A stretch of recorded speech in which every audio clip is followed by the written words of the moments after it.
All right, this just in. A lot of people talking about Deebo Samuel and the 49ers, understandable reasons given the Ricky Pearsall news. A lot of people talking Vita Vea, understandable as well because he wants to be back here, maybe in the Bay Area, back home. He wants to be back in California. He has requested a trade.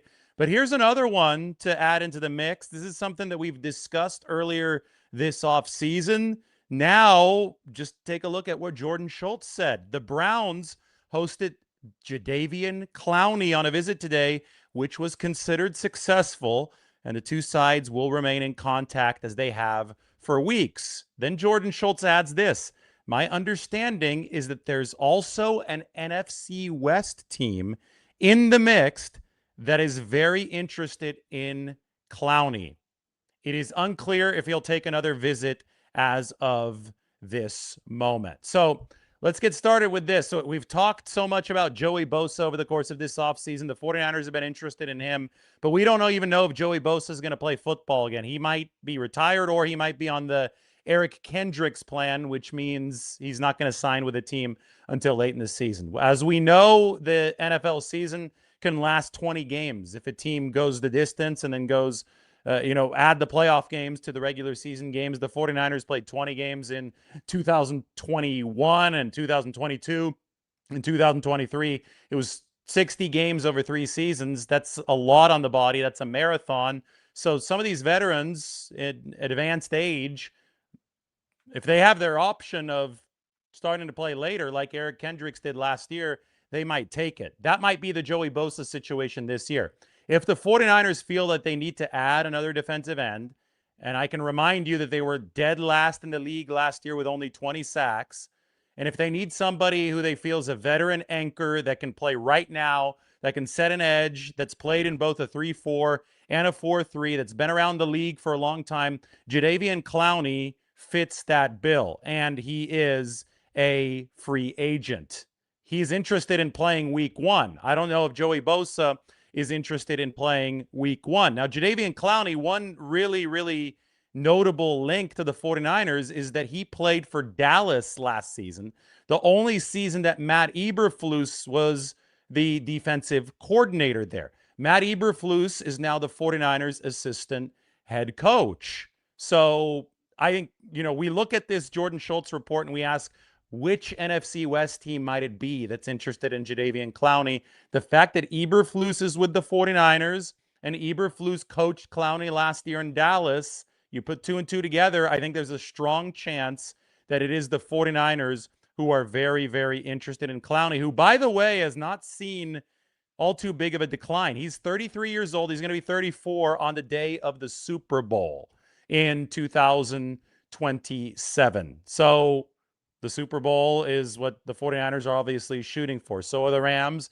So are the Seattle Seahawks. The Arizona Cardinals in the NFC West might say that they're shooting for the Super Bowl. I don't really like their chances this season. So Jadeveon Clowney, at age 33, if you look through the production of the past several seasons of Jadeveon Clowney, it has been solid. I mean, consistently good, especially, you would turn on the tape setting the edge. That's been solid for Jadeveon Clowney. But season to season, we can talk about pressures. He notched 40 pressures last year for the Dallas Cowboys over just 227 pass rushing snaps. So obviously not a full-time player, somebody that you'd bring in for the rotation. 2 years ago in Carolina, he was at 650 total snaps. 3 years ago for Baltimore, he was at 747 snaps over the course of the season. That was near his career high. I mean, Houston is who drafted him, right? Back in 2014. And he had several seasons there of 800 plus snaps. Then the snap load decreased with Tennessee in 2020, but it increased again with Cleveland, who's part of that solid Cleveland Browns defensive front. Increased again with Baltimore, decreased last year with Dallas, but he still notched 40 pressures, 9 sacks for the Cowboys. So Jadeveon Clowney is a versatile player, obviously still has juice. And if we look at the Jordan Schultz report today, it would not surprise me if the 49ers were the one NFC West team that is currently very interested in Jadeveon Clowney. While we are on the topic, let's take a look at the 49ers roster, because we can talk about a lot right now of what's happened in training camp. And we could talk a lot about how Jadeveon Clowney and some of these other players might fit. You know, changing gears really quickly, the knee-jerk reaction today, and I haven't updated this depth chart. We're going to do so in real time. We have to add the injury shade to Ricky Pearsall. So you can see that Pearsall and Christian Kirk are now both out. A lot of people talk in terms of fantasy football when it comes to the wide receiver position. I like to talk in terms of actual football positions, the X, the Z, and the F. So where do the 49ers go from here? Well, I wrote about it on the San Francisco Standard. I could put the article up on the screen in a little bit. Maybe Mike can toss the link into the description. But the 49ers are currently set at the X. Mike Evans, knock on wood, still healthy for the 49ers. It's the Z receiver position that is becoming an issue for San Francisco because they signed Christian Kirk with adaptability between the F, which is the slot position, and the Z, which is the flanker position. They thought that Kirk might be able to play both, but since he's got a calf strain, he can't play either position. And Ricky Pearsall now with the knee injury that is something that dates back to last year, he is in a holding pattern in limbo. The 49ers worked out 3 wide receivers today. So at wideout, the reason that so many people are now banging the table for the 49ers to immediately sign Deebo Samuel is because Deebo was the Z for the 49ers for so many years. Wasn't the X, he was the Z. He was a specialty kind of flanker for San Francisco. Now, I think that Deebo, if he was thrust into a first-team role, a non-gadget role, a Z receiver role, that right there would be a significant rework of the 49ers offense. They've been moving away from the Deebo Samuel-like pieces, even if he is a unique piece. There probably aren't too many like Deebo Samuel, but they've been moving away to receivers who aren't as great after the catch, but are faster and better separators, like a Ricky Pearsall, like a Christian Kirk. So I still think that if the 49ers bring in Deebo Samuel this offseason, it is going to be as a gadget weapon. I wouldn't close the book on Ricky Pearsall just yet. We need to hear exactly what they decide to do. They said that all options are on the table. There could be a scope on the table, which would be a much shorter recovery time.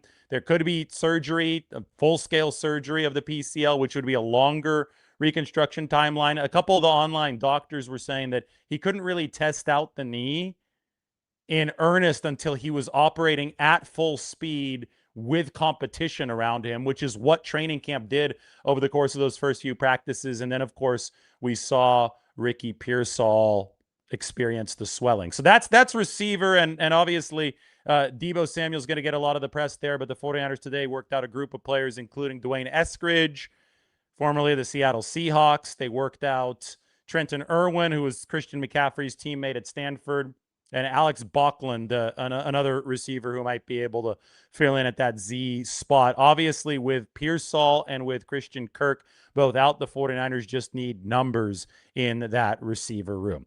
Vita Vea is an obvious one, a defensive tackle for the 49ers. You look at how that room is set up right now and where the injuries are. Alfred Collins and Grayson Halton both out, but Collins should be back within the next couple days. Halton probably not too long after him, but regardless of who's healthy and who's not, Vita Vea would improve the 49ers defensive line. That's where you come to Jadeveon Clowney. Now, Mykel Williams is still recovering from the ACL. You've got a rotation right now of defensive linemen that features Nick Bosa, Romello Height, Keon White. Cam Sample was a veteran the 49ers added this offseason. Sam Okawanu. I mean, you have some interesting talent there, but if you feel that you need one more dependable veteran who could give you about 300 snaps this year, you wouldn't need all too much from him. You would be interested in somebody like Jadeveon Clowney. I mean, the resume for Jadeveon Clowney is super interesting just because of all the teams that he's played for. Started in Houston from 2014 to 2018. Then he played in a standard 4-3, a Pete Carroll 4-3 with the Seattle Seahawks in 2019. Then to Tennessee in 2020. Then to Cleveland 2021, 2022. Baltimore under Mike Macdonald, actually, in 2023. So, if Mike Macdonald wants a reunion with Jadeveon Clowney, it could also be a Seattle Seahawks return for him. Carolina in 2024, and the Dallas Cowboys in 2025. The Cowboys, that's where he overlapped with Matt Eberflus. So looking at some of these bigger veteran names, this is an interesting one put out there today by Jordan Schultz. 49ers have just finished their first block of training camp, and that means that they've gone 2 days on with full-on practices. This is the new schedule that they've introduced. They've gone 1 day at a jog-through pace. That was yesterday. And then they go back on again, so there's never 3 full days of practice, onto the full off day tomorrow. So the full players' day off, they don't have to come into the facility, is Thursday. I'm sure some guys will still come in for treatment. Some guys will still come in to work out, but there is not practice for the 49ers tomorrow, and I do not think that it is mandatory to actually enter the building if you are a 49ers player tomorrow. Now, why don't we go back to this and finish our updates of where the 49ers are right now as far as injuries go, as far as signings go, because they did make a couple. So KJ Henry and Quentin Bell have both joined this team. William Bradley King was waived with an injury designation, so we can erase William Bradley King from there. And I know that we had stashed Andrew Farmer on an injured list yesterday just for our own record-keeping purposes.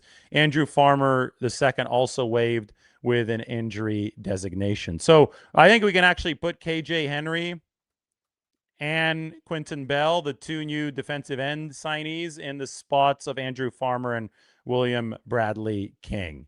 And, you know, I don't know if I think Cam Sample may be more of a practice squad flex guy. The 49ers, they're going to have a bubble here along the defensive line that will be sorted by how this training camp ends health-wise and who they might sign. But if Jadeveon Clowney did join San Francisco, then you would have him as part of this. He would take Sam Okawanu's role, essentially, for the 49ers.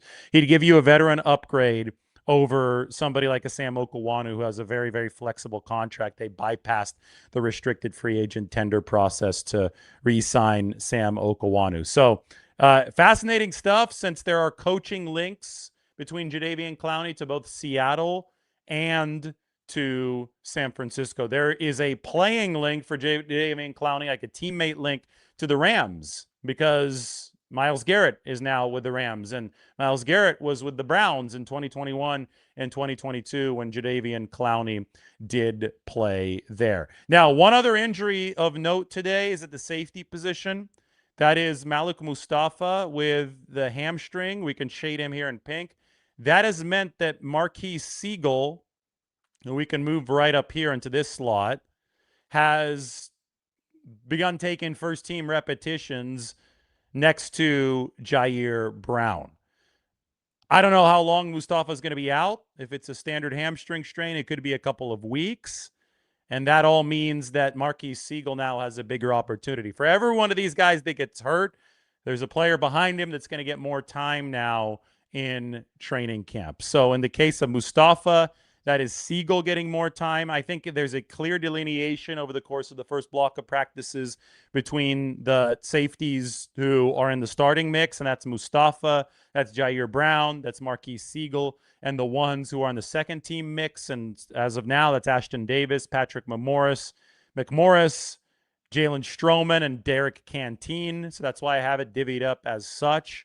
Jack Jones has been very impressive at cornerback, but Renardo Green has been even more impressive, and I wrote about both of those guys today up on the San Francisco Standard. I should open that up for everybody. Let's get to that article. Let's put it up on the screen, and then have Mike take the link and put it into the description. Here you go, Mike. I am sending it your way, and now I am taking this and putting it up on the screen. There it is. What Ricky Pearsall's setback means for the 49ers offense. Look, it's already gotten dark outside. That's crazy. I started this late in golden hour today, and now you guys get to see, if you look that way, which we don't have the camera set up that way, sunset over the Golden Gate Bridge. But here is the article. Forgot to put it up on the side.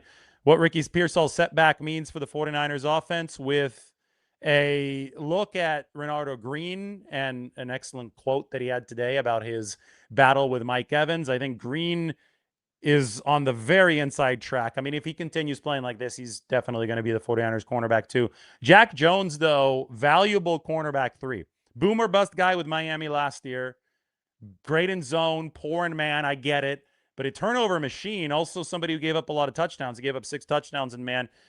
You love to have that guy as your third corner. You could even play somebody like Jack Jones in the slot, although I think he's better on the outside. You can play Nate Hobbs in the slot. I think he's better there than he is on the outside. You can give yourself more adaptability against inside receivers, and you could allow Upton Stout to be a little bit more of a rover if you are the 49ers. All right, why don't we go back to the full 49ers roster here? I want to make sure that we finish up our housekeeping, our check-in before we head into tomorrow's day off. I'm still going to have a lot more content for you on the day off. Fear not. There's going to be a lot, but we're going to take a look at all the rookies and how they're doing, all the guys who are here shaded in green. But for now, we just have to make sure that all the injuries are accounted for. Guarendo's still out. He's on PUP. Vederian Lowe, high ankle sprain for the 49ers. That's thrust Enrique Cruz Jr., the Kansas product, Syracuse and Kansas product, who is a rookie, the 49ers' last draft pick in 2026. That's thrust him further into the mix. Obviously, the 2 receiver injuries have led to the 49ers working out more receivers. Mike asked me about Jake Tonjes and how he's doing. Jake Tonjes looks like Jake Tonjes. He's been the lead tight end for the 49ers with George Kittle still on PUP. We await the returns of Michael Williams, Alfred Collins, and Grayson Halton. For the time being, though, the 49ers have had to sign KJ Henry and Quentin Bell. If they're interested in one more veteran defensive end, well, it might be Jadeveon Clowney, according to today's report. Then you look at the linebacker room, and I'm going to go over the linebacker room quite a bit tomorrow when we talk about some of the rookies. So far, so good on the health front, knock on wood. Can't wait to talk about Jaden Duggar a little bit tomorrow. What I will talk about, or who I will talk about right now, is Dre Greenlaw. He has looked healthy. He has looked spry. He has looked good. He's now 2 years removed from the Achilles. I think that's a big deal for Dre Greenlaw as he attempts to make a splash next to Fred Warner. Forced a fumble today on the very first play with Christian McCaffrey running. Knocked the ball out, and then he recovered it himself, although without pads on.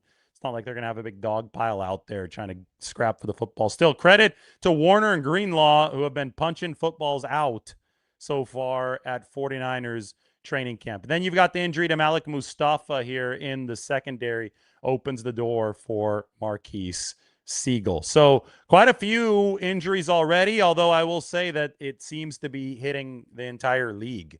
You take a look at somebody like Shamar Stewart of the Cincinnati Bengals.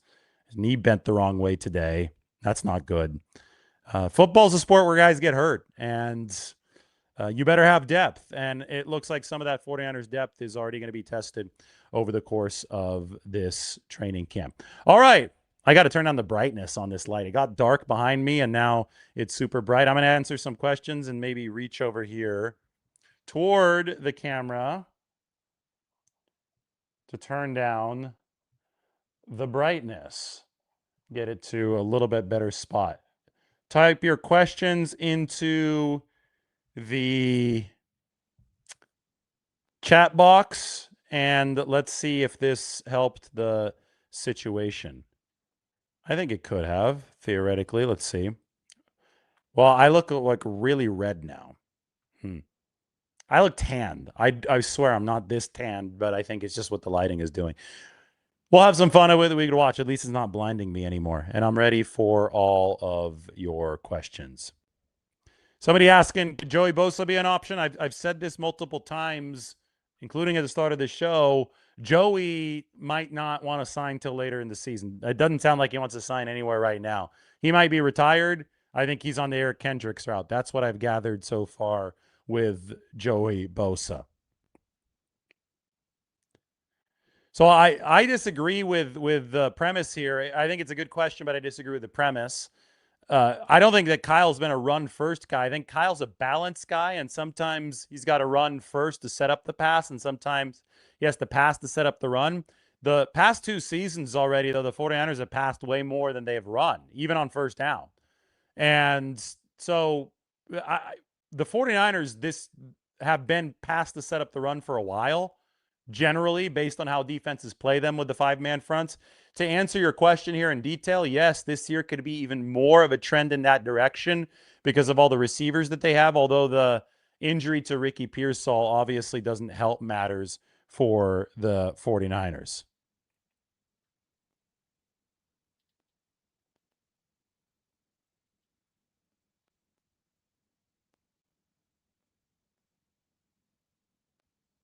Somebody's saying, I don't understand why Ricky didn't get surgery. Where was the miscommunication? I don't think there was one. I think that it's a tricky PCL situation, and you don't really have an opportunity to test out whether the swelling will come back or not until you put maximal effort in, which is really hard to do, if not impossible to do, absent of training camp. I mean, you could be working out in Central Park as Ricky Pearsall was. You can be busting your tail in Fort Lauderdale as he was this offseason. But until you have actual defenders pushing you around, it's not the same. And your knee is going to respond differently to different situations. So a couple of online doctors did explain this today, and there are some good tweets about that.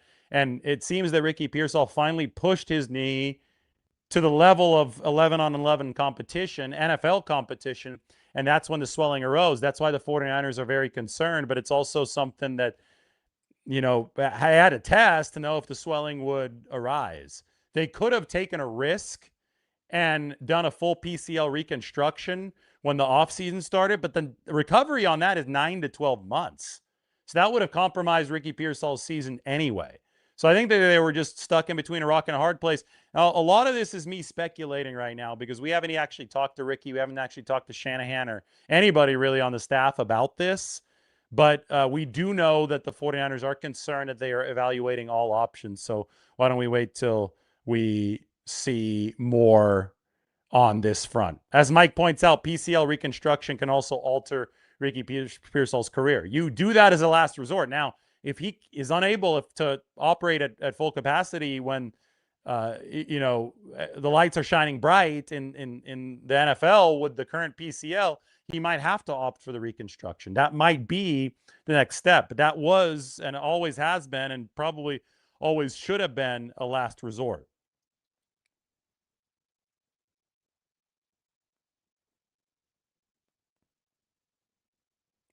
Proteus says the way people are talking about Stribling, I think he's going to have to earn his opportunities independent of what Ricky would have done even if he was healthy. Or you think he's going to, yeah. Well, and remember, Stribling is not a Z. They're thinking of Stribling as an F, a big slot like Jennings, and potentially an X as well. I don't think that they're thinking of Stribling as a flanker. That's more of the Pearsall role. That's more of the Christian Kirk role for the 49ers. So it'd be very, very beneficial to this team if you get one of those two guys healthy.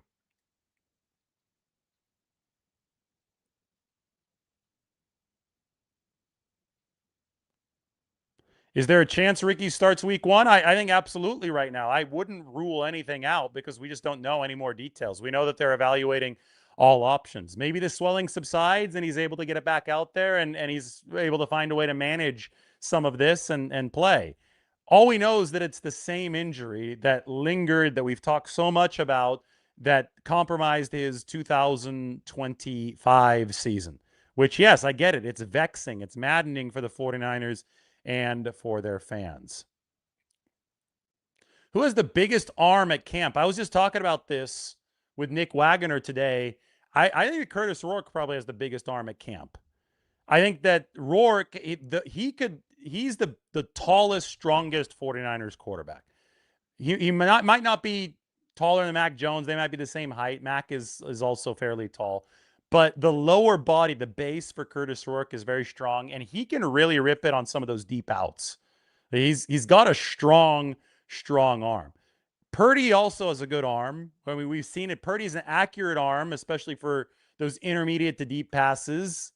That is obviously good enough to rank number 1 in the entire NFL in QBR.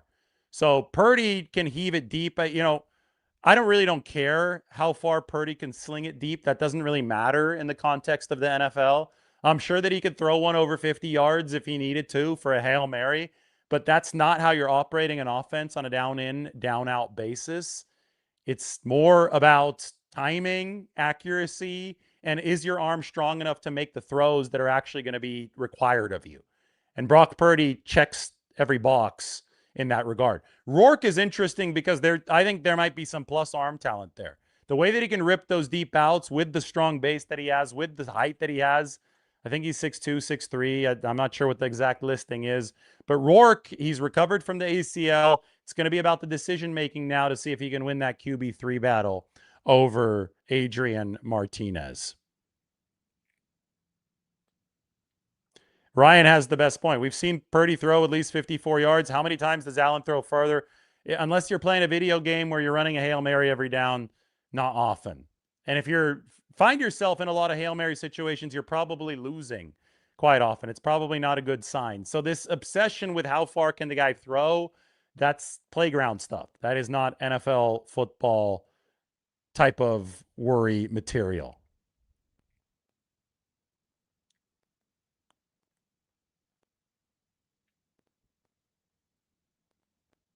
Robert wants Vita Vea to come to the 49ers.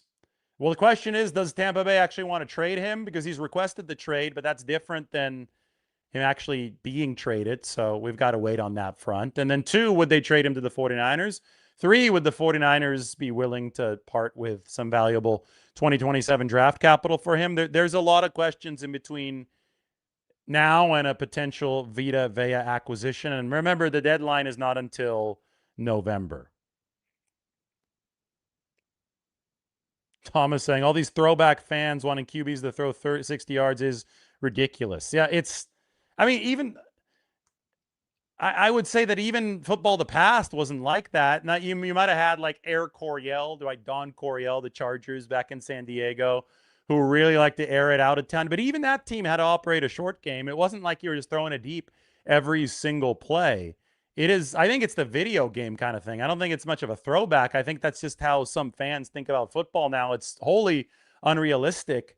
Playing quarterback is about the timing. It's about the accuracy, and it's more about the short game than it is the long game.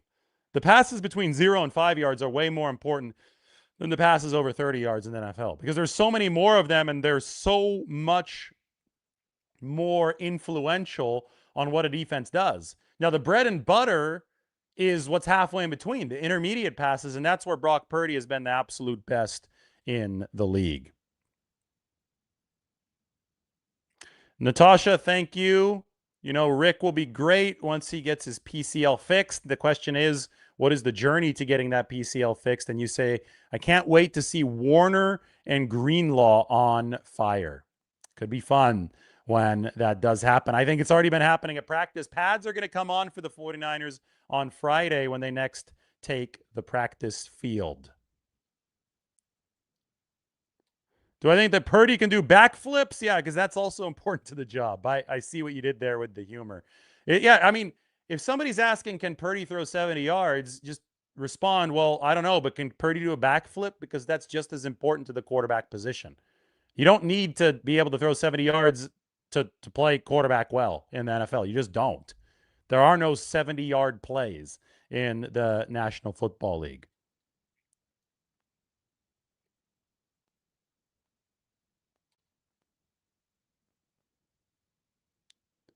Dog recognized dog in Renardo Green voice. That was a good quote today. I enjoyed that one. So Mike says that Mac is officially 6'3", and since Curtis Rourke looks taller, we're saying 6'4" for Curtis Rourke. So he's the tallest quarterback. This is what Nirav Pandya said. He's the doctor that I was referring to on Twitter. He said PCL injuries in the Ricky Pearsall situation. In general, the vast majority of PCL injuries are managed non-operatively, especially if they are isolated. If patients become symptomatic, which means swelling, pain, or instability, swelling in Pearsall's case, then surgery can be performed. Sometimes the symptoms won't creep up until players really start doing intensive activities, like I just said. The reason to try and delay PCL surgery is that reconstruction is a long recovery process, 9 to 12 months, and results are mixed. especially at an agility position like wide receiver. So I'm sure that it has been told to Ricky Pearsall, be very careful with the surgery option. This is highly, highly risky. If you can move forward without surgery, probably a lot better for the long-term prognosis. But if the short-term prognosis becomes such that he can't play without something drastic being done, then he might have to resort to the surgery. All right, so that's from Nirav Pandya.